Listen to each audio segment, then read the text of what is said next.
Chag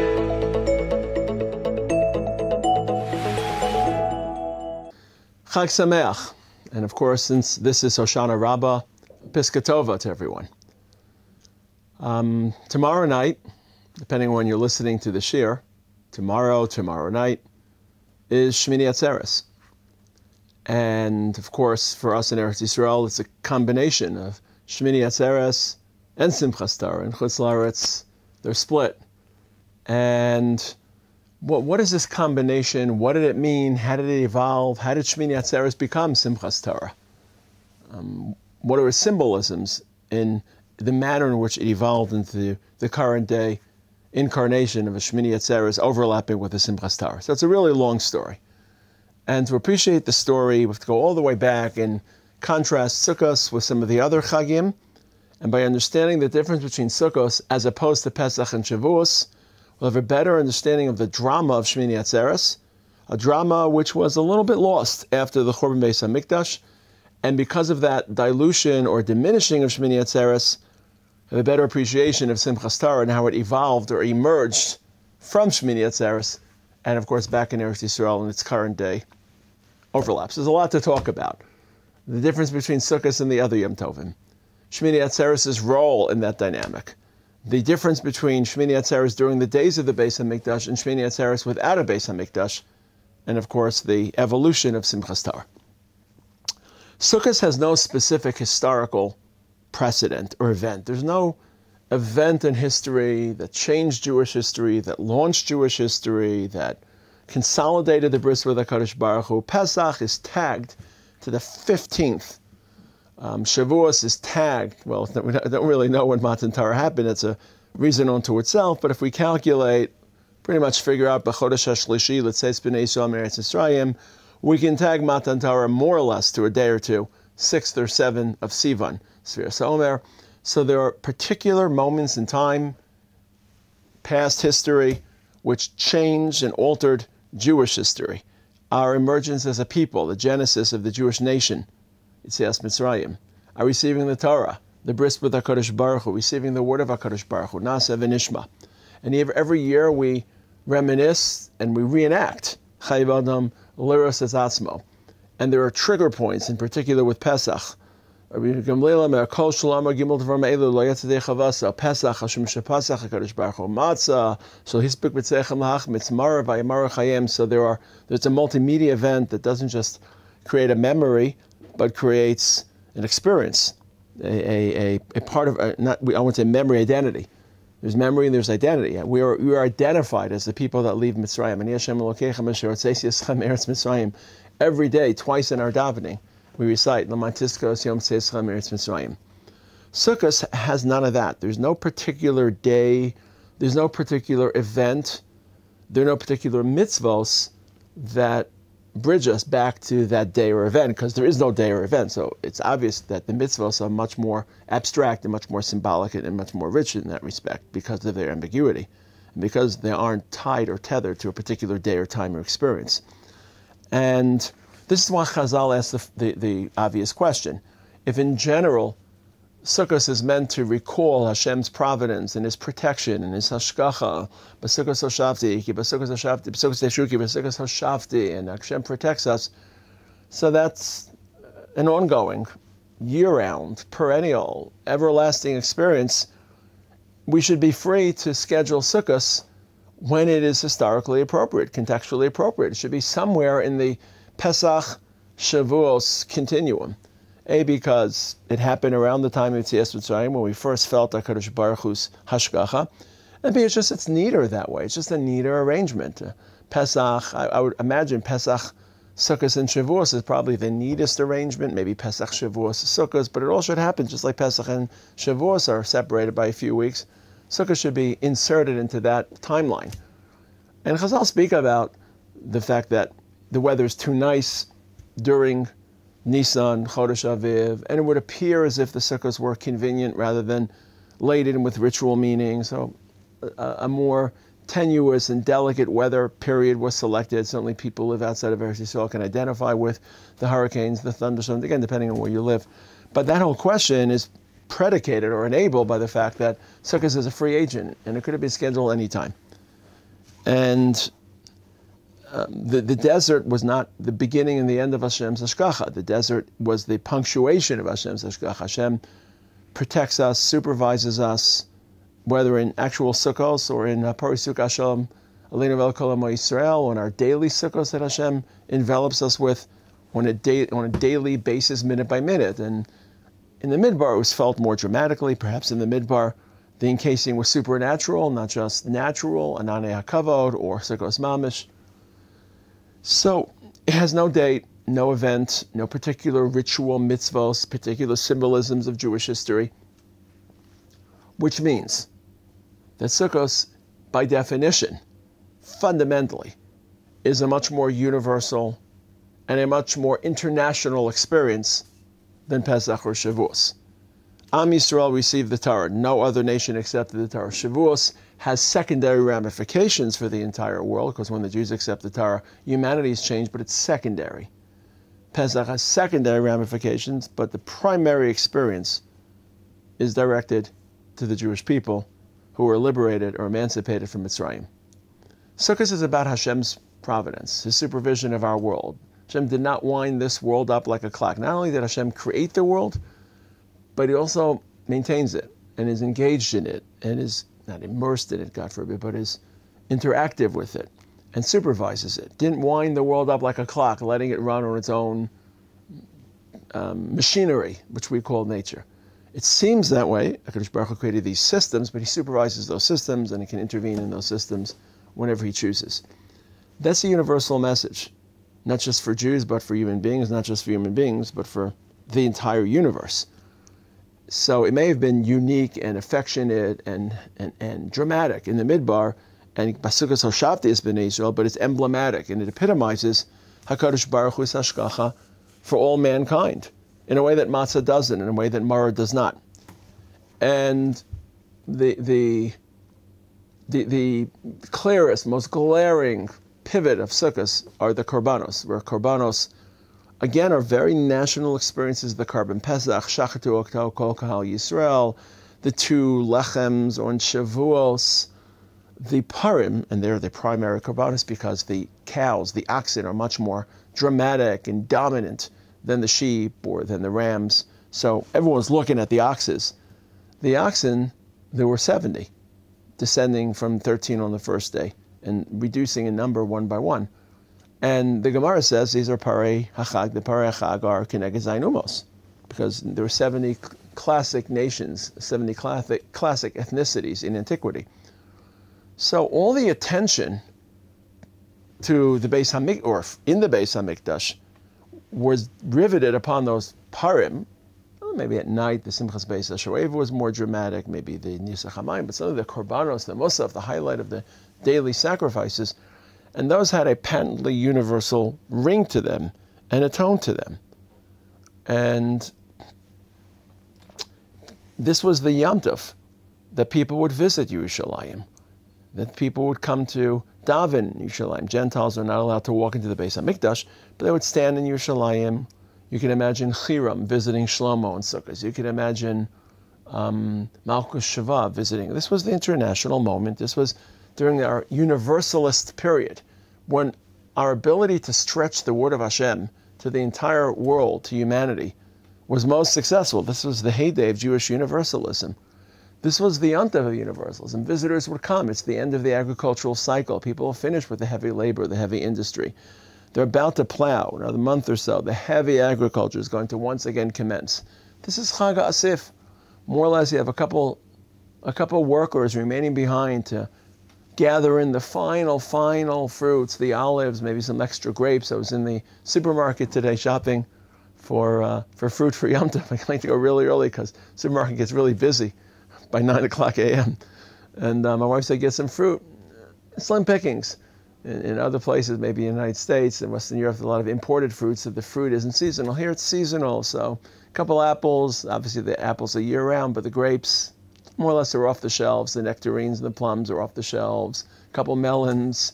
I'm not going to bore you with what is or isn't available. The citrus isn't yet available, so it's not much going on agriculturally. So people had the time to travel to Yerushalayim to celebrate this international this international event of Hashkachas Hashem, which applies to everyone. And the sukkah is the symbol, is the icon of Hashem's Hashkacha. And the Gemara says, Chazal says, not the Gemara, I think it's a Medrash, the Liasid Lavo, the nations are going to retort or litigate it with HaKadosh Baruch Hu. Had you given us mitzvos, we maybe would have responded differently, and we're not to be blamed for our theological failures and our moral mishaps. And Hashem says, well, you know what, here's a sukkah, and here's your chance. And the Gemara says, the Medrash says they're going to kick their sukkahs and walk away and fail that final exam. But it is fascinating. Of all the mitzvos that Hashem tests the nations of the world, Lasid Lavo, the mitzvah that he tested them with is sukkah, and to a degree there's some inner logic. It wouldn't make sense to test a Gentile with matzah. Matzah is an empty experience for a Gentile. It doesn't commemorate any part of his legacy or his heritage. For us, it's deeply, deeply resonant. But a sukkah is a symbol of Hashem's hashkacha, and every human being benefits from Hashem's hashkacha, and they'll fail that test as well, or the wicked people will fail that test, and Hashem will discard them. There's a fascinating Gemara that captures the universal nature of Chag HaSukkos and the universal nature of the mitzvah of Sukkah, even though we're the only ones to perform it, but the symbolism. And it's a Gemara in Sukkah. The Gemara in Sukkah questions the material of the schach.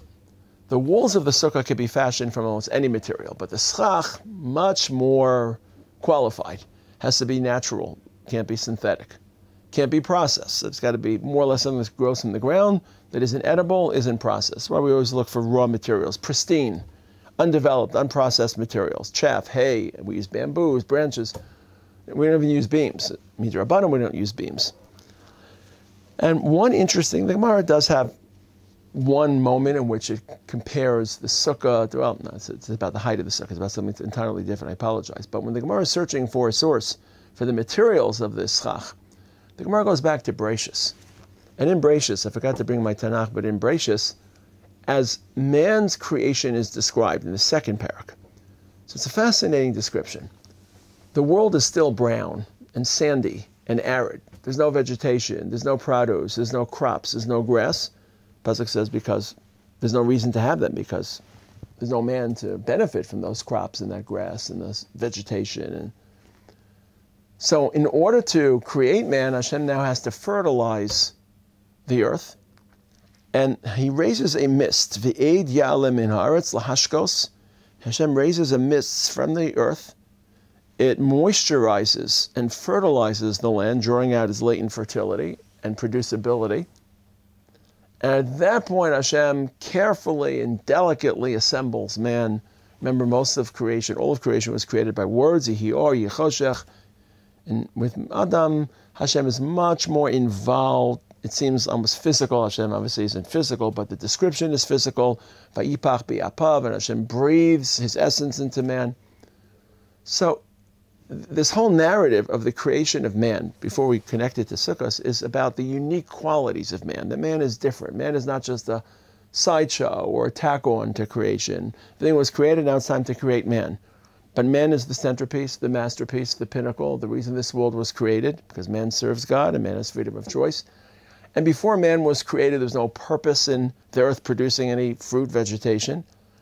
And now that man is being created, it's an event, and it must be prepared for in a manner that other creations don't require. The other creations are, so to speak, just nonchalant. But man is purposeful, and man is not predetermined, but pre-planned and premeditated. Again, these are words that we will use. They don't apply to HaKadosh Baruch Hu, but the way we read this narrative. And before man is created, the stage is set, and the world is fertilized, and there's a misting. And then man is created very delicately with HaKadosh Baruch Hu's Vayipach Be'apav Nishma. HaKadosh Baruch Hu breathes into him, as the Medrash says, Man de nafach midilei nafach, as if Hashem's essence is found in a human soul, certainly in a Jewish soul. This is the grandeur of man. This is man being different from nature, being selected, being endowed with freedom of choice, being created and assembled carefully and delicately by HaKadosh Baruch Hu. And this whole story is then taken as a template for the sukkah, just as the preparation for man was through misting, and mist is natural materials that are unprocessed, pristine, underdeveloped materials. Similarly, the schach that covers the sukkah has to be like that mist, and it has to be natural. So if we just connect the dots, the sukkah as a symbol of providence is a symbol of hashgacha, not just for Jews and only for Jews. It's that as well, on a heightened level of hashgacha. But it represents the hashgacha Hashem shows man, that same man or humanity being created in Bereshis, and the creation being prompted or enabled or preceded by a misting. Similarly, the sukkah is meant to evoke the misting. And the sukkah, as a sign of providence, is meant to be translated into the unique and special hashgacha that human beings enjoy. Because hashgacha of Hashem is not an all or nothing. Hashgacha of Hashem is layered. So Hashem supervises the world, but obviously demonstrates unique hashgacha to human beings. And then, of course, demonstrates unique hashgacha to the Jewish people because we're selected for responsibility, for mission, for project. Therefore, we require HaKadosh Baruch Hu's help. We require HaKadosh Baruch Hu's enabling. And there are parts of the sukkah that reminisce the Beis HaMikdash. The height of the sukkah is 10 tfachim, just like the Kruvim hover 10 tfachim over the Aron, the Gemara says. Or our stay in the sukkah, the Gemara in the second parah compares to the stay of the Kohen the first 8 days of the Beis HaMikdash, Shmonis Miluim. So it's clear that the sukkah is meant to be seen as a shelter of hashgacha for Jews and the unique hashgacha that Jews receive because of their mission. But it's also meant to recreate that misting that preceded the creation of man, because the sukkah provides a symbol about the hashgacha of man. So it's not just in the Beis HaMikdash, in the 70 parim that evoked this international hashgacha. It was the whole environment, the environment in Yerushalayim, the visitors in Yerushalayim. Shlomo gathered people, Koheles, again, he would gather people every Yom Tov, but it seems as if from Sukkot there was this unique gathering. Whether he taught Koheles on Sukkot or not, it's unclear why we read Koheles on Sukkot, but certainly the message of Sukkot, the message of Koheles is much, much more universal than Shir HaShirim and even Mishlei, but certainly Shir HaShirim. Shir HaShirim, more or less, according to most Rishonim, is seen as a love song between HaKadosh Baruch Hu and his people. It's a lyric of Jewish history. Koheles is Dostoevsky. Koheles is the meaning of life, the search for the meaning of life. Hevel Avelim Akol Hevel, the recognition that everything is futile, and the search for that empty meaning. I have everything I need. But this is a very, very universally toned sefer. So even if Koheles wasn't read or taught on Sukkot, as some say it was certainly secondarily selected and appended to Sukkot because it captures the echo and it captures the tonality of Sukkot. That people were thinking about universal hashgacha, universal issues of meaning of life, universal relation with HaKadosh Baruch Hu. So there's a lot going on Sukkot. There are karbanos and there are visitors and there are general teachings, and there's a sukkah that demonstrates hashgacha, and there's no specific Jewish event. And at that point, Shmini Atzeret slips in. Shmini Atzeret is scheduled as a counter. And without understanding the backdrop of Sukkot, it's hard to appreciate the counter of Shmini Atzeret. Because we were chosen for this grand mission, because we were chosen to mediate the presence of Hashem to an entire world, which is punctuated, which is accentuated on Sukkot, Hashem has special affection for us, His chosen people who He loves, the only nation to accept this mission, the only nation to respond with Nasa v'Nishma. So Hashem says, after all this party has ended, after this entire celebration has concluded, just stay another day.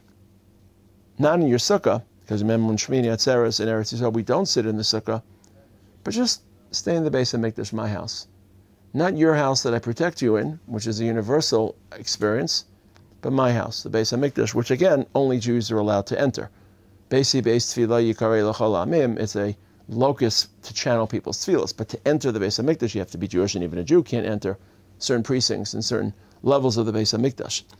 And as Rashi says, the very famous Medrash, Kasher Lai Pridaschem, it's hard for me to say goodbye to you. But it's a completely different dynamic.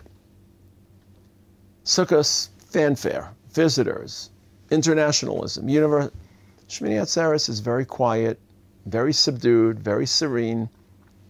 It's uniquely Jewish. There aren't even any mitzvahs. There's no rituals. It's just one carbon, one par, showcasing the switch from the multiplicity of nations and cultures and peoples just to one chosen nation. And HaKadosh Baruch Hu just expresses His love in a way that real love doesn't need actions, symbols, gifts, demonstrations. Real love is just being together, just spending time together. It's the ultimate love song, the ultimate show of love and affection to his people. And it's tethered to Sukkot. It's not just incidental. By the way, to demonstrate my love after Sukkot, why wasn't Shmini Atzeret dependent to Pesach? Why wasn't Shmini Atzeret dependent to Shavuos? We were chosen to teach the world. And because we accepted that mission, Hashem loves us. Hashem loves us because we are his agents, we are his proxies in this world. So it could only be pasted on to Sukkot. It's the most natural switch. Because of your task, because of your international mission, I love you deeply. And now come for a day of repose and rest and intimacy in the Beis HaMikdash, without visitors, without an endless pageant of oxes, just with one ox, no mitzvos, no sukkah, because sukkah is something you share, at least in theory, with other nations, and just sit in the Beis HaMikdash together. And that's the way it was. And in the second Beis HaMikdash, probably less so, because our universal mission receded in the second Beis HaMikdash. Oftentimes we were under siege. Oftentimes we were ignored in the first part of the first Beis HaMikdash. Towards the end of the second Beis HaMikdash, towards the end of the second Beis HaMikdash, obviously, not just were we ruptured within, but we were constantly under attack, threat from without, externally. But certainly, people who lived in the Beis HaMikdash, who experienced the 7 Parim, who thought about the Masorah they had, the traditions they had from their parents, they still heard stories from their great-great-great-great-grandparents. It's like we know stories from 400 years ago about the flow of visitors in Sukkot, about the 70 Parim, about the jet. They had this sense, maybe nostalgic, of what Shmini Atzeret was meant to be, in particular, contrasting with Sukkot. And then something interesting began to happen.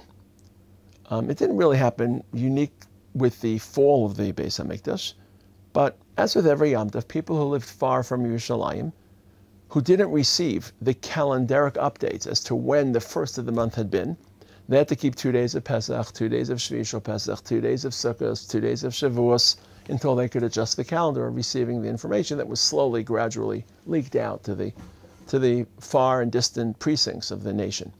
And of course, they kept 2 days of Shmini Atzeret. So in this respect, Shmini Atzeret was no different than any of the other days. And as the Beis HaMikdash is destroyed, and we lose our Sanhedrin, and much of Judaism transfers outside of Israel, and the center becomes Bavel. And even though we set the calendar, and we aren't dependent on witnessing the new moon, even though we are Yadinan B'Kviyah Diyarcha, we know exactly when the 15th is to be, the 15th of Nisan, 15th of Tishrei. So we keep 2 days, Minhag Avoseinu B'Yadeinu. So anyone that lives outside of Eretz Yisrael, and again, starting, let's say the 3rd century and on, this is the overwhelming majority of Jews until the modern era, everyone's keeping 2 days. 2 days of Pesach, 2 days of Shavuos, 2 days of Sukkot, and 2 days of Shmini Atzeret. So in this respect, Shmini Atzeret is no different. But I think there's still a difference. On the one hand, it's more painful to keep 2 days of Shmini Atzeret because we lost so much. It reminds us of how we betrayed our mission. Pesach reminds us of our exodus, and that exodus is a frozen moment of time that has impact even when we're scattered in Gullus and persecuted and discriminated against. And Shavuos, I'll mention a little bit later, in the role of Torah. But Shmini Atzeret lost its drama. Without Sukkot and without the international role of the Jewish people, and without Shmini Atzeret being the antithesis or the counter, the internalization, it loses its potency. It's hard to even describe. I think and I'll see why Shmini Atzeret has been redeemed, but when we'll talk about Shmini Atzeret, it's hard to find material to think about, to talk about, because that was the primary drama, the shift. Second of all, not only did it lose its impact, but there are no mitzvos. And without mitzvos, 2 days of Shmini Atzeret, without a theme that's current, because the Jews are no longer the international agents of which we are, but the message isn't received warmly, isn't welcomed by the world. So we lost that entire stand. So even though the 2-day experience, which is such a conspicuous sign of exile, shifted or altered our Yom Tov experience on Pesach and Shavuos and Sukkot, It was Shmini Atzeres, that last day, that on the one hand was more awkward, and on the other hand had no mitzvahs to it, and made Shmini Atzeres more available. And here is where another shift happened. Slowly but surely, that vacuum, the Shmini Atzeres vacuum, the 2-day Shmini Atzeres vacuum, the second day in particular, all of a sudden minhag filled that vacuum. Minhag is a part of Jewish identity, religion, avodas Hashem. It's a common mistake that we celebrate Simchas Torah, and therefore we read Vizos HaBracha to commemorate the Torah, and we read the end of the Torah. Jews were reading Vizos HaBracha on Shmini Atzeres, or in Chutz La'aretz on the second day of Shmini Atzeres, before Simchas Torah was ever a concept. The Gemara in Megillah already assigns, especially those who finish the Torah on a 1-year cycle, we recite the end of the Torah on Shmini Atzeres or on Simchas Torah, the second day. It wasn't even called Simchas Torah. The second day of Shmini Atzeres in Chutz La'aretz, for all sorts of reasons that have nothing to do with this year. There are independent, autonomous reasons to conclude the Torah at this point in the year, on the first day of Shmini Atzeres, if you keep 1 day, or on the second day of Shmini Atzeres, which is not yet called Simchas Torah, if you live outside of Eretz Yisrael. Given that fact, that Jews were concluding the Torah on the second day of Shmini Atzeres, and especially in Chutz La'aretz, where the Shmini Atzeres had lost its drama, and there were no mitzvos, all of a sudden, that second day, people started practices and customs and minhagim to dance, to celebrate with the Torah, to hug the Torah, to decorate the Torah, to decorate the Beis HaKnesses. Fascinating, fascinating minhagim. And you first start to see those minhagim around the 9th, 10th century in halachic works. Are you allowed to burn spices and sweet-smelling aromas? On the one hand, it's an Isra Melacha. On the other hand, it's for Kavod Torah, and maybe Ochel Nefesh. And I'm sure the minhagim predated it because the halacha question always comes subsequent. There's a bit of a layover. And slowly but surely, these minhagim aggregate, and slowly but surely, these minhagim conglomerate. Then all of a sudden, out of nowhere, the second day of Shmini Atzeres becomes Simchas Torah. That's the evolution of Simchas Torah. It's a late-breaking minhag. Late, I don't mean late, like 200 years ago. It's about at least 1,200 years old in terms of the halachic literature, 1,100 years old, probably earlier than that. But all of a sudden, Shmini Atzeres becomes Simchas Torah, or the second day of Shmini Atzeres becomes Simchas Torah. And there's great symbolism and iconography in this shift. Remember I said that Shmini Atzeres lost its potency and had a diminished role because when we no longer experience the universalism of Sukkot, again, we think about it, we imagine it, but, and again, in the modern state, we're closer to that role, but just imagine Jews living in Gullus over the last 2,000 years. What did universalism mean to Jews during the Inquisition? What did it mean to them when they were being persecuted? What did it mean to them when the world was, at best, neutral and apathetic to them? Worst, obviously, hostile and murderous. So our universal voice was lost. So the shift from the universal fanfare of Sukkot to the intimate affection of Shmini Atzeres was something we imagined, but we didn't live. And now we were cast aside into this world where we abdicated, or at least it seemed that we had abdicated that universal role, and it was hard to feel our unique affection from Hashem. Believers were able to see through empirical reality. But just in the world of history, it didn't seem like we were chosen, didn't seem like we had a universal mission, didn't seem like Hashem loved us uniquely. And then Am Yisrael said, HaKadosh Baruch Hu, we have something you gave us that preserves our identity and preserves our love and preserves our faith. Even in this blackness and confusion and this long odyssey. And we hold it up to the heaven. And it's a Torah.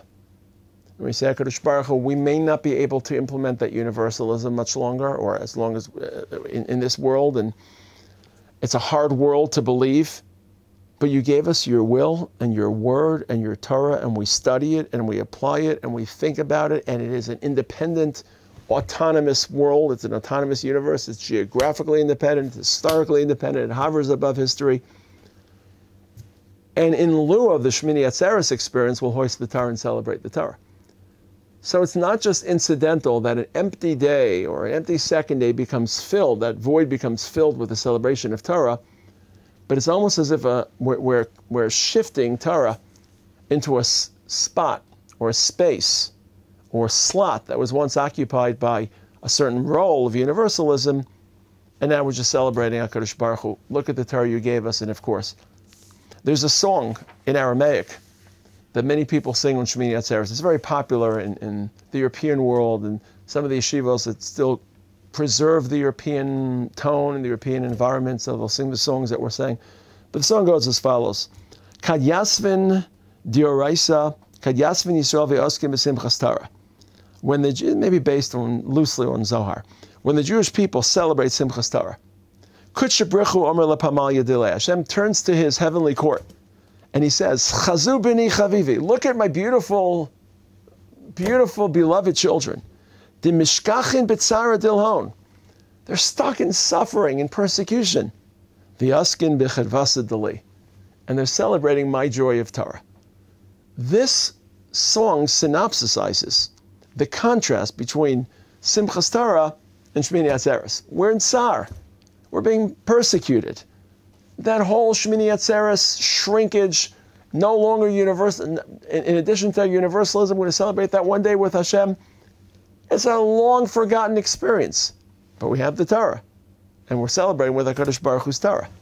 And as if we're saying, HaKadosh Baruch Hu, here's our gift to you. Shmini Atzeret is your gift to us one day to remain in the Beis HaMikdash for this intimate rendezvous.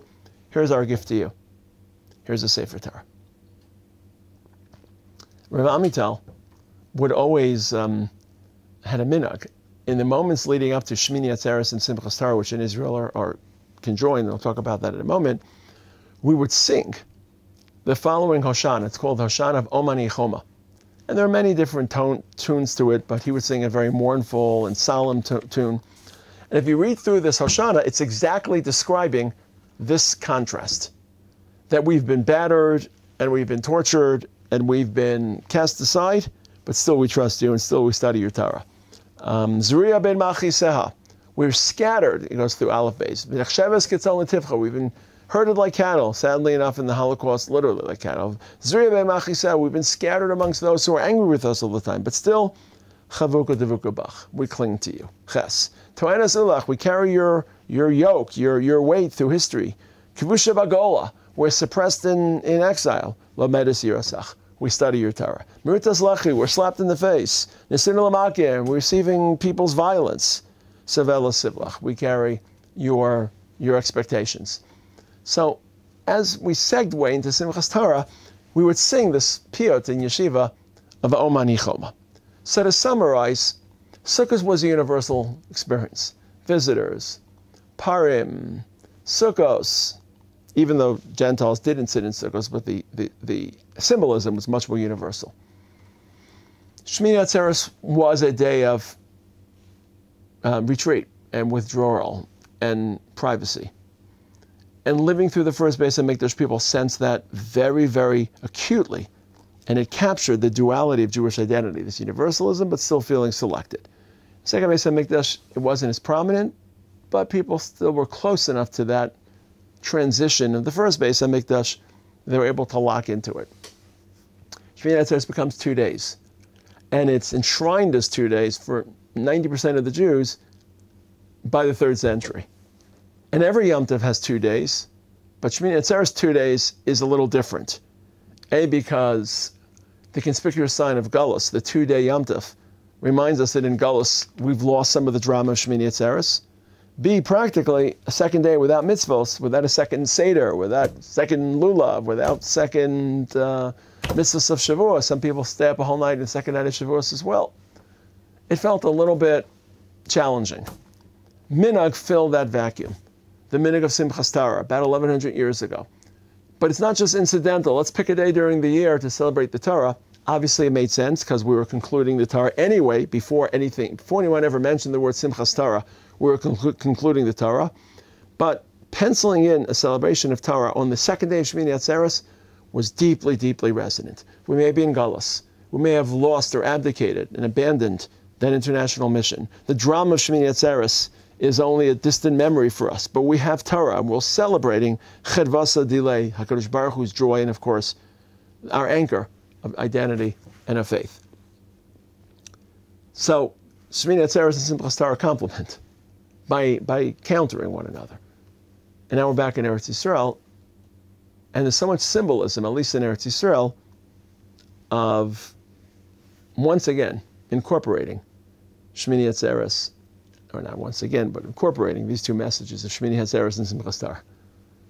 I know that in Chutz La'aretz they're still cleaved, they're still disjointed, and there's a certain power in dedicating energy and intensity to each experience, to the Shmini Atzeres, the long-forgotten Shmini Atzeres, and the newly invigorated Simchas Torah.